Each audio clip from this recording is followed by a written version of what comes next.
hizo silencio en Asensio y a la batalla de las piedras llegó tarde tras perder el 175. Con Juana de Arco tiró unos penales, a Cristóbal Colón le regaló un GPS y brindó a la salud de Sócrates con cicuta. Es Jona Rodríguez, que hoy nos trae otras historias imposibles de repetir.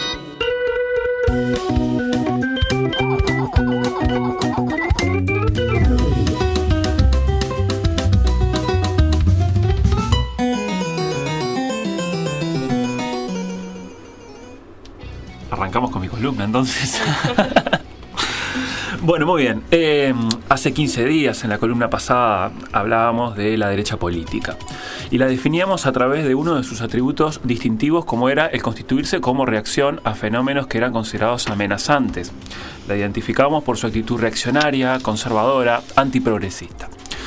Esta reacción, señalábamos además en esa oportunidad, era diversa, por lo que consideramos oportuno hablar de derechas en plural, pluralidad que en momentos de crisis se reducía al aunarse la derecha liberal conservadora con la derecha radical, antisistémica, adquiriendo esa mixtura, esa unión, un carácter autoritario, violento, bueno, en fin, antidemocrático. Con esta conceptualización acerca de las derechas, presentamos para el siglo XX uruguayo 3 hipótesis interpretativas que nos podían ayudar a entender el derrotero de las mismas, sin pretender con ello, obviamente, agotar el tema de las derechas en Uruguay. La primera hipótesis, que fue además la que pudimos trabajar en esa columna, señalaba que en la primera mitad del siglo XX las derechas uruguayas reaccionaron ante el vallismo y su programa reformista. ¿Podemos sostener la viabilidad de esta hipótesis? Bueno, si nos detenemos en las distintas coyunturas en que las derechas, a través de los partidos políticos, y principalmente estoy hablando del sector herrerista del Partido Nacional y de los sectores no vallistas dentro del Partido Colorado, a través de experiencias políticas electorales novedosas, como fue el Partido Conservador Unión Democrática, liderada por José Irureta Goyena, que habíamos dicho incluso que había tenido un escaso éxito, y a través de la conformación de grupos de presión como la Federación Rural, el Comité de Vigilancia Económica y la propia Liga Federal de Acción Ruralista, liderada por Benito Nardone, intentaron todos ellos y a su tiempo, por medios democráticos, pero también por medios no democráticos, ofrecer resistencia y aún más un modelo de país alternativo y opuesto al pretendido por el vallismo, logrando en muchos casos frenar la aprobación de proyectos de leyes considerados peligrosamente avanzados en materia social y económica, a cambio de impulsar una sociedad conservadora, una economía liberal, una cosmovisión nacionalista y americanista y una moral católica del deber. Si tomamos en cuenta todo eso, podemos decir que esta hipótesis tiene validez operativa, que es contrastable y que principalmente ofrece más evidencia que ejemplos desviados. Le damos un dedito para arriba a esta primera hipótesis, que la presento yo y la defiendo yo además, así que yo mismo me evalúo. Terminábamos la columna pasada hablando de Benito Nardone, líder de la Liga Federal de Acción Ruralista, organismo gremial creado en el 51, quien en alianza con el herrerismo obtiene la mayoría del Consejo Nacional de Gobierno, es decir, la mayoría era el Poder Ejecutivo, 6 integrantes de 9, en las elecciones del 58, elecciones que van a ser recordadas porque terminan con casi 90 años, un poco más de 90 años de gobiernos colorados. Yo aventuraba además, al finalizar esa columna, que Nardone y la coyuntura política que supuso el triunfo del herrerismo, del herrero ruralismo de esa alianza, podía ser entendida como la transición entre la primera hipótesis acerca de las derechas uruguayas, es decir, su antivallismo de la primera mitad del siglo XX, y la segunda hipótesis, su anticomunismo en la segunda mitad del siglo XX. La alianza herrero-ruralista, pero principalmente Nardone y sus expresiones, eran una mezcla de este antivallismo y anticomunismo, al punto de llegar a confundirlo. Ustedes recordarán aquello de comunismo chapa 15, ¿sí?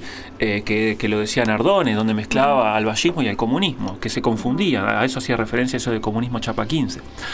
La obra del herrero ruralismo apuntó a dos frentes. Uno fue desmantelar el Estado vallista, y para ello elaboró una nueva política económica en estrecha relación con la orientación del Fondo Monetario Internacional, que aparece justamente acá. Claro, la primera carta de intención con el Fondo Monetario, exactamente, ¿no? Las primeras visitas y se firman las primeras cartas de intención con el Fondo Monetario Internacional, que se había creado allá por el 45, los acuerdos de Bretton Woods en Estados Unidos.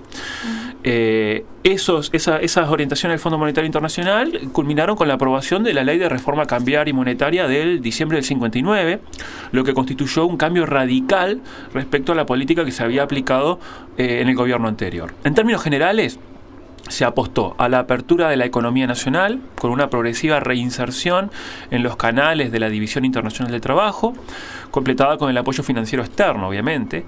Predominó una orientación antiindustrial y antiproteccionista, se restableció las condiciones para el desarrollo de las corrientes tradicionales de exportación, se redistribuyó los ingresos a favor de la producción agropecuaria, se asignó los recursos internos conforme a los dictados de la División Internacional del Trabajo, y se redujo el peso del Estado en la política económica del país. O sea, una orientación antiestatista, conservadora en lo político y en lo económico, respetuosa de la tradicional estructura agroexportadora y opuesta a las ilusiones industriales del vallismo. El segundo frente apuntó a contener la movilización social y sindical. Y acá se conjugaron dos fenómenos. Por un lado, un creciente número desde la década del 40 de los sectores obreros. Obviamente que el modelo industrializador generó una nueva clase obrera que se organizó mejor y que además mejoró su capacidad para presentar reivindicaciones que desbordaban lo netamente laboral, teniendo a presentar soluciones a los grandes problemas que vivía el país. Y por otro lado, el otro fenómeno son las movilizaciones estudiantiles hacia la segunda mitad de la década del 50, movilizaciones que comenzaron exigiendo la sanción de una nueva ley orgánica para la Universidad de la República, pero que rápidamente y solidarizadas con las luchas obreras, comenzaron a presionar por cambios políticos y económicos más profundos. En este contexto es que surge la famosa frase obreros y estudiantes unidos y adelante, en esta mancomunión de obreros y estudiantes. Estos dos fenómenos fueron entendidos por el herrero ruralismo en el gobierno como peligrosos, en la medida en que se politizaba la movilización social bajo el control del comunismo internacional en una fase de reorganización del frente de lucha en plena Guerra Fría. Fue entendido de esta manera. En opinión de Nardone, la ocupación de los lugares de trabajo y estudio desencadenaba una convulsión social. La gimnasia revolucionaria, sobre esto hablamos unas columnas atrás también, que fue el término que se utilizaba en la época para hablar de estas prácticas comunistas. La gimnasia revolucionaria, que significaba ello, estaba liderada por una minoría de gremios comunistas a los que no le convenía el progreso nacional, decía Nardone. Nardone ya pensaba bajo la lógica del enemigo interno, cuando distinguía entre el obrero uruguayo, capacitado técnicamente, disciplinado, empapado de instintos hogareños y responsabilidad paternal, fíjense en los valores, y el agitador comunista, representado como destructor por naturaleza de la economía nacional y de las instituciones democráticas y republicanas del país. Lo más importante tal vez fue lo recurrente que se hizo en este contexto, la argumentación a favor de modificar el sistema legal para adaptarlo a los peligros que representaba la Guerra Fría, modificación que debía regular el derecho de reunión, limitar el ingreso de publicidad extremista extranjera, ilegalizar al Partido Comunista, exigir una demostración de filiación democrática para los empleados públicos, la tipificación de nuevos delitos políticos, muchos de ellos, y la modernización de los aparatos policiales.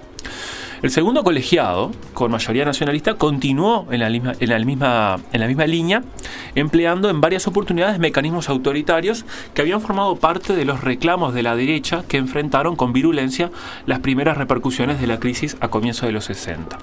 Entre los más notorios figuran las posiciones y decisiones en relación a Cuba, con la cual se rompió relaciones diplomáticas luego de la Revolución Cubana, obviamente, la limitación de la libertad de reunión y de expresión a través de decretos del Poder Ejecutivo, así como la modernización tecnológica y el adiestramiento de la policía vía colaboración de la CIA, es decir, de Estados Unidos, que estableció una base acá en Montevideo.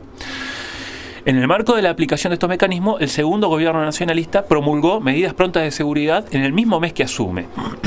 Es decir, en el año 63, como respuesta a las huelgas de funcionarios de UTE, las usinas y teléfonos, en aquel momento usinas y teléfonos del Estado, después que sus trabajadores recurrieran a tal acción luego de haber atravesado diversas instancias de negociación con las autoridades gubernamentales. Para el caso, se desplegaron unidades policiales, pero también militares, a los efectos de contener el estado de subversión que representaba la huelga de funcionarios, deteniéndose a 400 de los mismos. Nuevamente se aplicaron medidas prontas en el conflictivo año 1965. En el mes de febrero, en abril y octubre, el gobierno recurrió a este mecanismo para enfrentar sucesivas medidas sindicales, destacándose diversas manifestaciones ante los efectos inflacionarios generados por la crisis económica y financiera. Acá quiebra el Banco Transatlántico, entre otros. Y además es momento en el cual ocurre la tercera marcha a Montevideo de los cañeros organizados en la UTA.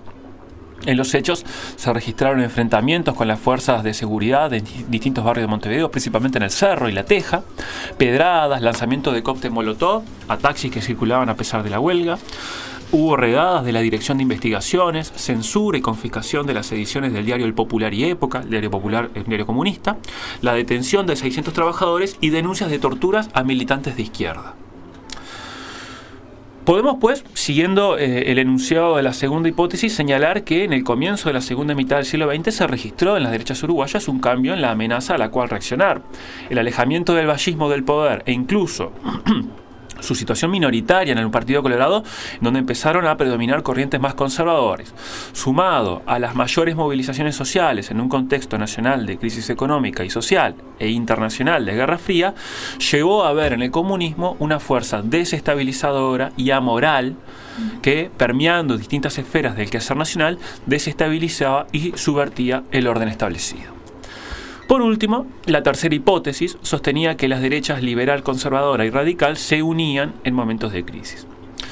Podemos decir que ya a fines de la década de 1960 empieza a consolidarse una tendencia ideológica de tono conservador y autoritario por parte del gobierno colorado, que retornó al poder y que tenía antecedentes inmediatos en la experiencia política de Benito Nardone y en el giro conservador de la lista 15, la lista vallista, principalmente en su discurso de apoyo a la Constitución Naranja en la reforma del 66, para afianzarse este tono conservador en el gobierno de Óscar Gestido a partir de octubre del 67, es decir, luego de los 100 días en el cual su gabinete renuncia y entra en crisis, ahí hay un giro y se consolida ese giro conservador como tendencia dominante en la administración de Pacheco Areco a partir de agosto-septiembre del 68. Tal vez solo un dato sea indicativo de este giro autoritario. De los 1.541 días de mandato, Pacheco gobernó bajo medidas prontas de seguridad durante 1.117. 1.541 de gobierno, 1.117 bajo medidas prontas de seguridad. Debemos recordar que las medidas prontas de seguridad, que hoy son tan vigente en la Constitución, es un instituto que rige en el derecho uruguayo desde su primera Constitución en 1830 y que el mismo confiere al Poder Ejecutivo la potestad de tomar medidas prontas de seguridad en los casos graves e imprevistos de ataque exterior o conmoción interior, dando inmediatamente cuenta a la Asamblea General en reunión de ambas cámaras. Las medidas prontas de seguridad son un recurso legal, eso no se puede discutir, aparece en la Constitución. Lo que puede problematizarse para el caso es su extensión en el tiempo, lo que perfectamente nos puede permitir hablar de un estado de excepcionalidad casi permanente, son más de 1000 días. Y se puede discutir o problematizar la legitimidad en cuanto a las causales, ya que en muchos casos se aplicó por causas que se alejaban del espíritu del recurso. En todo caso, es oportuno entender que este recurso al estado de excepción casi permanente, este exceso de autoridad en la cuasi legalidad evidenció una trama de acciones y de nociones que buscaban reafirmar y consolidar una noción particular de Estado que era funcional a la pervivencia de determinado sistema político y orden social que representaba los intereses de la clase política en el gobierno. Pensando de esta manera, podemos señalar que las propias estructuras gubernamentales y legales de la democracia uruguaya contenían elementos en los cuales durante la segunda mitad de la década de los 60 los gobiernos de derecha pudieron inspirarse o basarse en su lucha contra el enemigo comunista. Cuando esos recursos legales, democráticos o por lo menos constitucionales dejaron de resultar funcionales, las derechas políticas no dudaron en unirse y atentar contra el Estado de Derecho, habilitando la experiencia autoritaria de los 70 y 80. Cabe señalar al final que presentamos 3 hipótesis interpretativas y explicativas acerca del derrotero de la derecha uruguaya en el siglo XX, o más concretamente hasta el inicio de la dictadura cívico-militar de 1973. Se podría decir que estas hipótesis son erróneas, que son parciales, que son pocas o que son excesivas. Se podrá decir que faltaron datos, que algunos fueron mal interpretados. Se podrá decir incluso que solo se puede entender la derecha si hay una izquierda y que ella faltó en el análisis.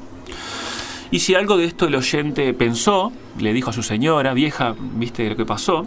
Yo me daría por satisfecho, no solamente por esta columna, sino por todo el ciclo de columnas que hicimos sobre historia, porque se habrá logrado el objetivo central, que fue, además, el que trabajamos en la primera columna de este ciclo, que fue entender que la historia no es una, sino que ella, como construcción y reconstrucción crítica del pasado, admite la pluralidad, habrán historias y con ello miradas e interpretaciones distintas sobre el pasado, a condición, claro está, que respetemos los archivos y las disidencias.